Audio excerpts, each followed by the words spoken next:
ही बातमी आहे, अतिवृष्टीमध्ये नुकसान झालेल्या शेतकऱ्यांच्या खात्यात आता पैसे जमा व्हायला सुरुवात झाली आहे। जून, जुलै आणि ऑगस्ट महिन्यामध्ये अतिवृष्टीने नुकसान झालेल्या बळीराजाला मराठवाड्यासाठी 1418 कोटी वितरण होण्यास सुरुवात झाली आहे। त्यामुळे जवळपास 2215 कोटी रुपये हे तर जमा होतीलच। एखाद्या जिल्ह्यामध्ये आता आपल्याला जरी कमी पैशाची मदत दिसत असली तरी तिथलं काम चाललेलं आहे। प्रत्येक कष्टकरी शेतकऱ्यासाठी आजची माहिती अत्यंत महत्त्वाची आहे। अनेक महिन्यांपासून तर काही ठिकाणी अनेक वर्षांपासून प्रलंबित असलेल्या पीक विम्याच्या रकमेबद्दल आता जोरदार हालचाली सुरू झाल्याची माहिती पुढे येत आहे। गावाच्या पाऱ्यावर, चहाच्या टपरीवर, बाजाराच्या दिवशी आणि बँकेच्या दारात गेल्या कित्येक दिवसांपासून एकच चर्चा सुरू होती, पीक विम्याचे पैसे नेमके कधी मिळणार। कधी सांगितलं जायचं आज पैसे येतील, कधी उद्याची तारीख दिली जायची, तर कधी पुढच्या आठवड्यात खात्यात रक्कम पडेल असं सांगितलं जायचं। पण दिवस पुढे जात होते आणि शेतकऱ्यांच्या मोबाईलवर बँकेचा संदेश काही येत नव्हता। त्यामुळे अनेक शेतकऱ्यांचा या बातम्यांवरील विश्वास सुद्धा कमी झाला होता। मात्र आता राज्यस्तरावर झालेल्या बैठकीनंतर पीक विम्याची प्रलंबित रक्कम पात्र शेतकऱ्यांच्या खात्यात टप्प्याटप्प्याने पाठवण्याचा निर्णय घेण्यात आल्याची माहिती पुढे दिली जात आहे। तर शेतकरी बांधवांनो, ही गोष्ट तुम्ही नीट समजून घ्या। एकाच दिवशी संपूर्ण राज्यातील सर्व शेतकऱ्यांच्या खात्यात पैसे पाठवणं तांत्रिकदृष्ट्या कठीण असल्यामुळे सरकारने निधीचं वितरण म्हणजे वाटप टप्प्याटप्प्यामध्ये करण्याची व्यवस्था केली। पहिल्या टप्प्यात एकूण 14 जिल्ह्यांमधील पात्र शेतकऱ्यांचा समावेश करण्यात आला। त्यामुळे प्रत्येकाने आपला जिल्हा यादीमध्ये आहे का हे एकदम लक्षपूर्वक तपासणं गरजेचं आहे। पीक विम्याचा प्रश्न हा फक्त बँक खात्यात जमा होणाऱ्या काही रुपयांचा प्रश्न नाही। पावसाने पाठ फिरवली, कधी अतिवृष्टीने शेत पाण्याखाली गेलं, कधी गारपिटीने उभं पीक आडवं केलं, तर कधी रोगराई आणि किडीने हातातोंडाशी आलेला घास हिरावून घेतला। अशा प्रत्येक संकटांमध्ये शेतकऱ्याने कर्ज काढलं, घरातील दागिने गहाण ठेवले, उधारीवर बियाणं आणलं आणि पुढच्या हंगामाची आशा जिवंत ठेवली। त्यामुळे पीक विम्याची रक्कम वेळेवर मिळणं प्रत्येक शेतकऱ्यासाठी मोठा आर्थिक आधार ठरू शकतो। आता सध्या उपलब्ध असलेल्या माहितीनुसार पात्र शेतकऱ्यांच्या खात्यात थेट लाभ हस्तांतरण पद्धतीप्रमाणे म्हणजे डीबीटीच्या माध्यमातून रक्कम पाठवण्याची प्रक्रिया सुरू केली जात आहे। म्हणजेच कोणत्याही एजंटाकडे जाण्याची, कोणत्याही मध्यस्थाला पैसे देण्याची आणि अर्जाच्या नावाखाली वेगळं शुल्क भरण्याची बिलकुल गरज उरलेली नाही। पात्रता निश्चित झाल्यानंतर रक्कम थेट आधारशी जोडलेल्या पात्र शेतकऱ्याच्या बँक खात्यात जमा केली जाणार आहे। परंतु इथे एक अत्यंत महत्त्वाची अट सुद्धा लक्षात ठेवा, शेतकऱ्यांचं बँक खातं आधार क्रमांकासोबत जोडलेलं असणं गरजेचं आहे। त्यासोबत केवायसी प्रक्रिया पूर्ण असावी। अनेक वेळा सरकारकडून पैसे पाठवले जातात, पण खात्यात नावाची चूक, आधार जोडणी अपूर्ण असणं, बँक खातं बंद असणं किंवा केवायसी नसल्यामुळे व्यवहार अडकतो। त्यामुळे पैसे आले नाहीत म्हणून फक्त सरकारला दोष देण्याआधी आपल्या खात्यात कोणती टेक्निकल प्रॉब्लेम आहे का, तांत्रिक अडचण आहे का, हे एकदा तुम्ही नक्की तपासून घ्या। ज्या शेतकऱ्यांनी अजूनपर्यंत आधार सीडिंग पूर्ण केलेलं नाही त्यांनी आपल्या संबंधित बँक शाखेत जाऊन ही प्रक्रिया पूर्ण करून घ्यावी। आधार कार्ड, बँकेचं पासबुक आणि चालू मोबाईल क्रमांक सोबत घेऊन गेल्यास तुमचं काम लवकर होऊ शकते। आता काही बँकांमध्ये अंगठ्याचा ठसा किंवा बायोमेट्रिक तपासणी सुद्धा केली जाते। आता ही प्रक्रिया पूर्ण झाल्यास शासनाकडून येणाऱ्या वेगवेगळ्या योजनांची रक्कम डायरेक्ट तुमच्या खात्यात जमा होऊ शकते। आता अनेक शेतकरी विचारत आहेत की पीक विम्याची रक्कम नेमकी किती मिळणार, प्रत्येकाच्या खात्यात सारखीच रक्कम येणार का? तर शेतकरी बांधवांनो, विम्याची रक्कम प्रत्येक शेतकऱ्यासाठी समान असेलच अशातला भाग नाही।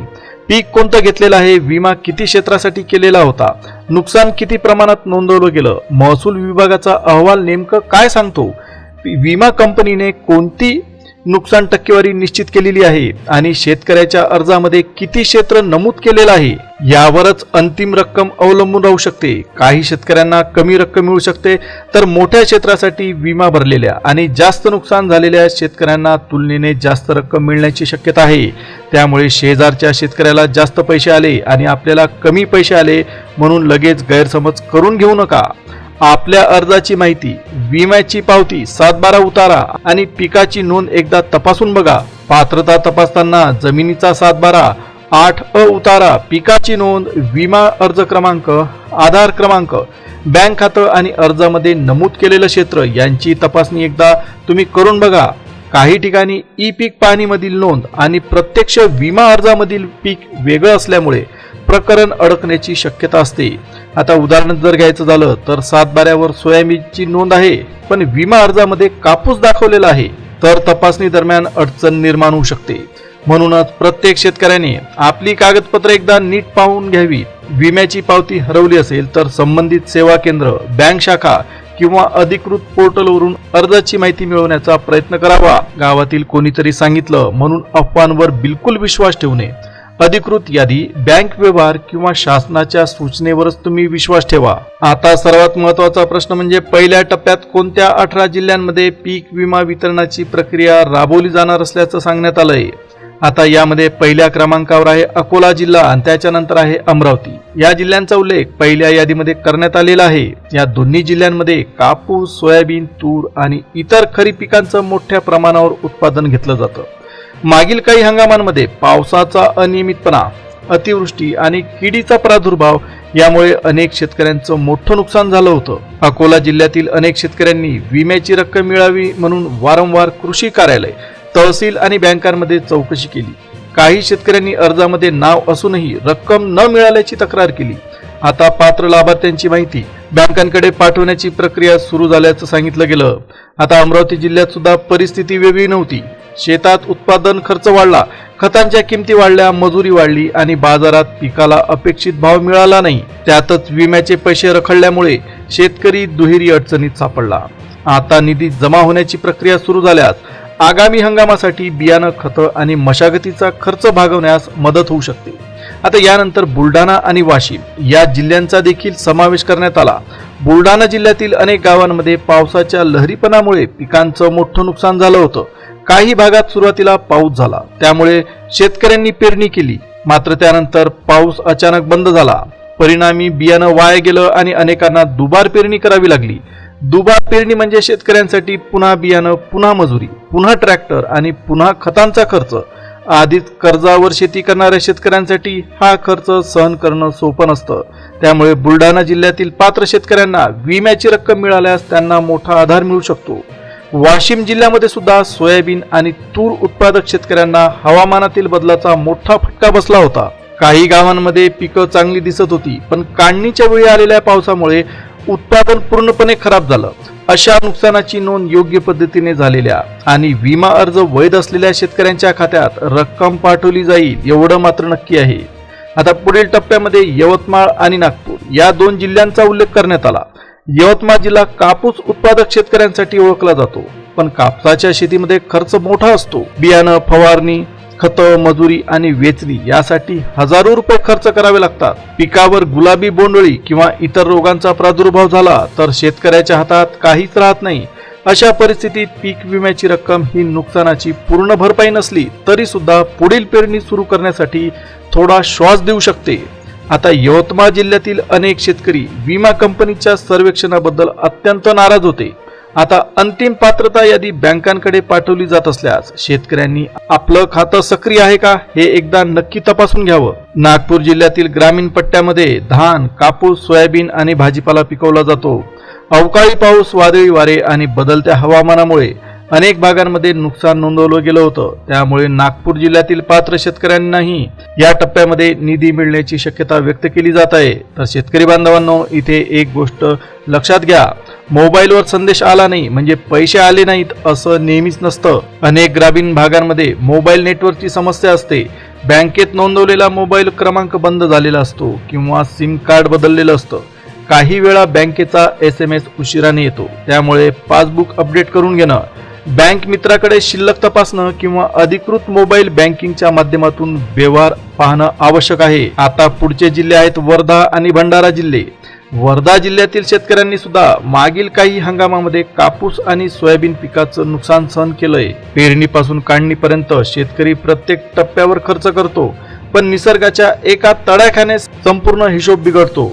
आता वर्धा जिल्ह्यातील ज्या शेतकऱ्यांनी वेळेत विमा अर्ज भरला, अर्जामधील बँक खातं सुरू आहे, आधार जोडणी पूर्ण केलेली आहे आणि पिकाची नोंद योग्य आहे, अशा शेतकऱ्यांना निधी मिळण्यामध्ये कोणतीच अडचण येणार नाही. तरी सुद्धा रक्कम जर मिळाली नाही तर विमा अर्ज क्रमांकासह तुम्ही लेखी तक्रार करा. आता भंडारा जिल्ह्यात भात शेती मोठ्या प्रमाणावर केली जाते. पावसावर अवलंबून असलेल्या भागांमध्ये अतिवृष्टी झाली तर शेतात पाणी साचतं आणि पीक कुजायला लागतं. उलट पाऊस कमी झाला तर भाताच्या वाढीवर परिणाम होतो. या दोन्ही परिस्थितीत शेतकऱ्यांचं नुकसान होतं. त्यामुळे भंडारा जिल्ह्यातील भात उत्पादक शेतकऱ्यांना विम्याची रक्कम मिळणं अत्यंत महत्त्वाचं आहे. त्यानंतर आहे आपला गोंदिया आणि नांदेड जिल्हा. आता या जिल्ह्यांची नावं समोर आलेली आहेत. गोंदिया जिल्ह्यातील अनेक शेतकरी धानाच्या उत्पादनावर अवलंबून असतात. येथे छोट्या आणि मध्यम भूधारक शेतकऱ्यांची संख्या खूप मोठी आहे. उत्पादन कमी झालं किंवा बाजारभाव घसरला तर संपूर्ण कुटुंबाचा आर्थिक ताळमेळ बिघडतो. आता गोंदिया जिल्ह्यातील पात्र शेतकऱ्यांच्या खात्यात रक्कम पाठवताना ग्रामीण बँक, राष्ट्रीयकृत बँका आणि पोस्ट पेमेंट सुविधांचा वापर केला जाऊ शकतो. त्यामुळे शेतकऱ्यांनी बँक शाखेमध्ये अनावश्यक गर्दी न करता आधी मोबाईलवर किंवा बँकेच्या प्रतिनिधीकडे तुम्ही खात्री करून घ्या. आता नांदेड जिल्ह्यातील शेतकरी कापूस, सोयाबीन, तूर, हरभरा आणि इतर पिकांचं उत्पादन घेतात. काही तालुक्यांमध्ये पावसाची कमतरता होती, तर काही ठिकाणी अचानक झालेल्या मुसळधार पावसामुळे उभ्या पिकांचं नुकसान झालं. त्यामुळे नांदेड जिल्ह्यातील शेतकरी विम्याच्या रकमेची अनेक दिवसांपासून वाट बघत होते. आता जर तुमचा जिल्हा यादीमध्ये असेल तर लगेच बँकेत धाव घेण्याआधी काही गोष्टी तुम्हाला तपासाव्या लागतील. तुमचा विमा अर्ज मंजूर झालेला आहे का? अर्जामध्ये दिलेला तुमचा बँक खाते क्रमांक बरोबर आहे का? खातं बंद तर झालेलं नाही ना?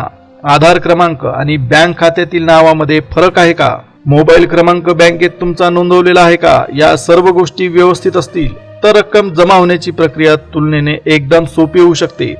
तर शेतकरी बांधवांनो, गावाकडे अनेकदा एखाद्या व्यक्ती सांगतो की 200 रुपये द्या, तुमचे पैसे लगेच काढून देतो. कोणी म्हणतं की यादीमध्ये नाव टाकण्यासाठी पैसे लागतील. कोणी OTP मागतो तर कोणी ATM कार्डचा नंबर मागतो. अशा कोणत्याही व्यक्तीवर तुम्ही विश्वास ठेवू नका. सरकारकडून येणाऱ्या निधीसाठी कोणालाही ATM पिन, OTP किंवा इंटरनेट बँकिंग पासवर्ड देण्याची बिलकुल गरज नाही. आपल्या मोबाईलवर एखादी लिंक आली आणि त्यामध्ये बँक खातं अपडेट करा असं लिहिलेलं असेल तर अलर्ट व्हा. ही लिंक उघडण्यापूर्वी तुम्ही सावध राहा. फसवणूक करणारे लोक सरकारी योजना, पीक विमा, कर्जमाफी किंवा अनुदानाच्या नावाखाली बनावट संदेश पाठवतात. अधिकृत माहिती तुम्हाला ग्रामसेवक, कृषी सहाय्यक, तलाठी, तहसील कार्यालय, बँक शाखा किंवा शासनाच्या अधिकृत पोर्टलवरूनच घ्यावी. आता पुढील जिल्हे, उर्वरित पात्रतेच्या अटी, खात्यात रक्कम न आल्यास करावयाची कारवाई आणि सर्वात आधी निधी जमा होणाऱ्या बदललेल्या 10 बँकांची संपूर्ण यादी आपण पुढील भागात पाहणार आहोत. तर शेतकरी बांधवांनो, आता उर्वरित जिल्ह्यांची माहिती तुम्ही नीट समजून घ्या.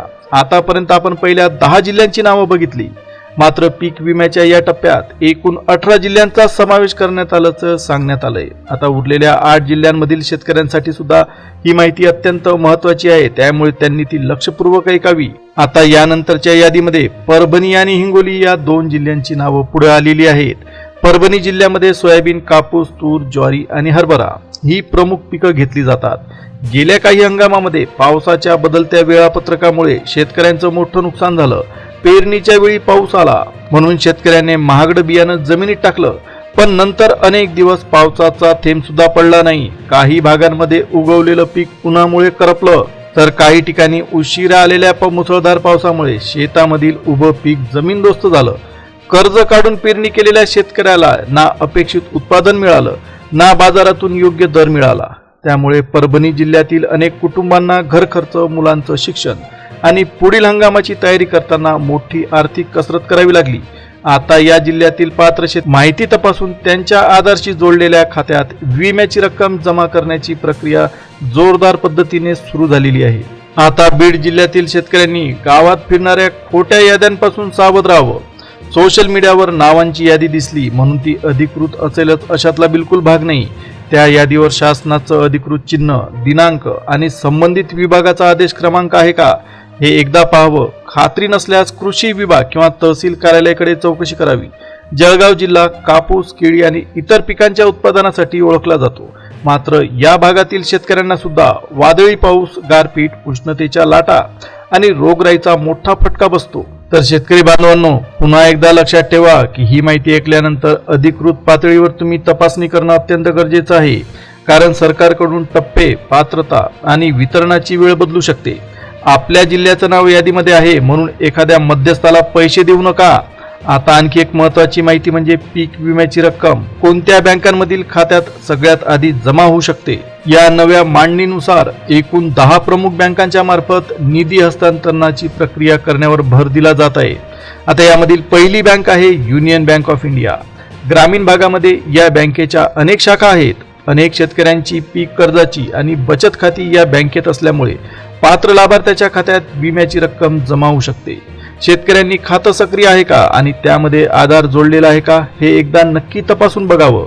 दुसरी बँक आहे सेंट्रल बँक ऑफ इंडिया. अनेक गावांमध्ये या बँकेमार्फत कृषी कर्ज आणि सरकारी योजनांचे व्यवहार केले जातात. ज्या शेतकऱ्यांनी विमा अर्जामध्ये या बँकेचं खातं दिलं आहे त्यांनी पासबुकमधील खाते क्रमांक आणि अर्जातील क्रमांक सारखाच आहे का हे एकदा तपासून घ्यावं. तिसऱ्या क्रमांकावर आहे इंडियन बँक. आता या बँकेमध्ये खातं असलेल्या पात्र शेतकऱ्यांची KYC अपूर्ण असल्यास व्यवहार थांबू शकतो. चौथी बँक आहे IDBI बँक. मित्रांनो, या बँकेमधील खात्यात रक्कम जमा झाल्यानंतर तुम्हाला मोबाईलवर संदेश येईल, परंतु संदेश आला नाही तरी पासबुक आणि अधिकृत बँकिंग सुविधेमधून तुम्ही एकदा तुमची शिल्लक तपासून घ्यावी. त्यानंतरची बँक आहे युको बँक. या बँकेच्या काही शाखा ग्रामीण आणि निमशहरी भागात चांगल्या पद्धतीने कार्यरत आहेत. त्यामुळे शेतकऱ्यांनी खात्यामध्ये मिनिमम बॅलन्स ठेवणं अत्यंत गरजेचं आहे. त्याच्यानंतर आपली सहावी बँक आहे इंडियन ओव्हरसीज बँक. ज्या लाभार्थ्यांचं खातं या बँकेत आहे त्यांनी आधार सीडिंग आणि मोबाईल क्रमांकाची नोंदणी पूर्ण करून घ्यावी. एका व्यक्तीच्या नावावर अनेक खाते असतील तर आधारशी कोणतं खातं जोडलेलं आहे हे समजून घेणं सुद्धा गरजेचं आहे. त्याच्यानंतरची बँक आहे महाराष्ट्र ग्रामीण बँक. ग्रामीण भागातील मोठ्या संख्येने शेतकरी या बँकेशी जोडलेले आहेत. कृषी कर्ज, बचत खातं आणि वेगवेगळ्या सरकारी अनुदानाचे व्यवहार या बँकेच्या मार्फत केले जातात. त्यामुळे पीक विम्याच्या वितरणामध्ये या बँकेची महत्त्वाची भूमिका असू शकते. आता आठवी बँक आहे विदर्भ कोकण ग्रामीण बँक. आता खात्यात रक्कम जमा झाल्यानंतर बँकेच्या प्रतिनिधीकडून तुम्ही पैसे काढताना पावती घ्यायला बिलकुल विसरू नका. आता त्यानंतरच्या 9व्या क्रमांकाची बँक आहे इंडिया पोस्ट पेमेंट बँक. आता दुर्गम भागामध्ये पोस्टमन किंवा अधिकृत टपाल सेवेमार्फत बँकिंग सुविधा उपलब्ध होतात. मात्र पोस्ट खातं आणि इंडिया पोस्ट पेमेंट बँकेचं खातं यामध्ये फरक असू शकतो. त्यामुळे विमा अर्जामध्ये दिलेलं खातं नेमकं कोणतं आहे हे एकदा तुम्ही तपासून घ्या. 10वी आणि शेवटची बँक आहे आपली फेडरल बँक. ज्या पात्र शेतकऱ्यांनी या बँकेचं खातं अर्जामध्ये नमूद केलेलं आहे त्यांच्या खात्यामध्ये थेट निधी हस्तांतरित केला जाऊ शकतो. मात्र सर्व बँकांमध्ये वितरणाचा वेग समान असेल अशातला भाग नाही. शेतकरी बांधवांनो, या 10 बँकांची नावं सांगितली असली तरी दुसऱ्या अधिकृत बँकेमध्ये खातं असल्यास तुम्हाला विमा मिळणार नाही असा याचा अर्थ होत नाही. शासनाच्या थेट हस्तांतरणासाठी पात्र आणि आधारशी जोडलेलं कोणतंही वैध बँक खातं वापरलं जाऊ शकतं. त्यामुळे यादीमध्ये आपल्या बँकेचं नाव नाही म्हणून बिलकुल घाबरून जाऊ नका. आता सर्वात महत्त्वाचा मुद्दा म्हणजे पीक विम्याची रक्कम अडकू नये यासाठी शेतकऱ्यांनी कोणती 2 कामं पूर्ण केलेली असावीत. आता पहिली अट म्हणजे संबंधित हंगामासाठी पीक विम्याचा अर्ज भरलेला असावा. केवळ शेत जमीन आहे म्हणून विम्याची रक्कम मिळत नाही. विमा योजनेमध्ये तुम्ही जर नोंदणी केलेली असेल तर तुम्हाला विमा 100% मिळेल. काही शेतकऱ्यांनी बँकेमार्फत अर्ज भरला असेल तर काहींनी सेवा केंद्राच्या माध्यमातून अर्ज केला असेल. अर्ज भरताना मिळालेली पावती, अर्ज क्रमांक आणि हप्ता भरल्याचा पुरावा तुम्ही सुरक्षित ठेवा. अर्जाचा कोणताही पुरावा नसल्यास तक्रार करताना तुम्हाला अडचण येऊ शकते. आता दुसरी अट म्हणजे 7/12 उतार्यावर पिकाची नोंद योग्य पद्धतीने केलेली असावी. प्रत्यक्ष शेतामध्ये एक पीक आणि कागदपत्रांमध्ये दुसरं पीक असल्यास विम्याची तपासणी अडकू शकते. त्यामुळे ई पीक पाणी भरताना काळजी घेणं अत्यंत गरजेचं आहे. त्याच्यानंतर आहे आपली तिसरी अट, बँक खात्याशी आधार क्रमांक जोडलेला असावा. आधार मधील नाव आणि बँक खात्यातील नावामध्ये मोठा फरक असेल तर तुमचा व्यवहार नाकारला जाऊ शकतो. आता चौथी अट म्हणजे KYC पूर्ण असणं. KYC साठी आधार कार्ड, पॅन कार्ड किंवा बँकेने मागितलेली इतर कागदपत्र आवश्यक असू शकतात. KYC अपडेट करण्यासाठी बँक शाखेने सांगितलेल्या अधिकृत प्रक्रियेचाच तुम्ही वापर करा. 5वी महत्वाची अट म्हणजे फार्मर ID कार्ड. शेतकरी बांधवांनो, आता अनेक कृषी योजना आणि अनुदान प्रक्रियांमध्ये फार्मर आयडीचा वापर केला जातो. त्यामुळे ज्यांच्याकडे फार्मर आयडी नाही त्यांनी संबंधित कृषी कार्यालय, सेवा केंद्र किंवा शासनाने उपलब्ध करून दिलेल्या अधिकृत माध्यमातून नोंदणीची माहिती घ्यावी. फार्मर आयडी बनवून देतो म्हणून कोणत्याही अनोळखी व्यक्तीला मोठी रक्कम बिलकुल देऊ नका. नोंदणी करताना तुमचा आधार क्रमांक आणि मोबाईलवरील OTP वापरला जातो. हा OTP दुसऱ्या व्यक्तीला सांगताना विशेष काळजी घ्या. काही शेतकरी विचारतात की मागील हंगामातील विम्याची रक्कम आता मिळू शकते का? तर ज्या वर्षासाठी अर्ज वैध होता, विमा हप्ता भरला गेला होता, नुकसान निश्चित झालं होतं आणि प्रकरण प्रलंबित राहिलेलं असेल अशा प्रकरणांची स्वतंत्र तपासणी केली जात आहे. मात्र प्रत्येक जुन्या अर्जासाठी रक्कम आपोआप जमा होईल अशी आपण गॅरंटी देऊ शकत नाही. त्यामुळे 2022, 2023, 24 आणि 25 किंवा चालू हंगामातील विमा अर्जाबद्दल शंका असेल तर संबंधित वर्षाची पावती आणि अर्ज क्रमांक घेऊन तुम्ही अधिकृत कार्यालयात जाऊन चौकशी करावी. तर शेतकरी बांधवांनो, ही होती पीक विम्याबद्दलची अत्यंत महत्त्वाची माहिती. आता पुढील अधिकृत जिल्हा यादी, पात्रतेमधील बदल किंवा पीक विम्याच्या नव्या सूचनांची माहिती उपलब्ध झाल्यानंतर ती पुन्हा तुमच्यापर्यंत पोहोचवली जाईल. तोपर्यंत अफवांपासून दूर राहा, कागदपत्र तयार ठेवा आणि आपल्या हक्काच्या रकमेची अधिकृत मार्गाने तुम्ही चौकशी करत राहा. व्हिडिओ आवडला असेल तर व्हिडिओला एक लाईक द्या. चॅनलला सबस्क्राईब केल्याशिवाय तुम्ही जाऊ नका. जवळच असलेल्या बेल नोटिफिकेशनला ऑलवर सेट करा. आता आपण पुन्हा भेटूया एका नवीन अपडेटसह, नवीन माहितीसह. तोपर्यंत धन्यवाद.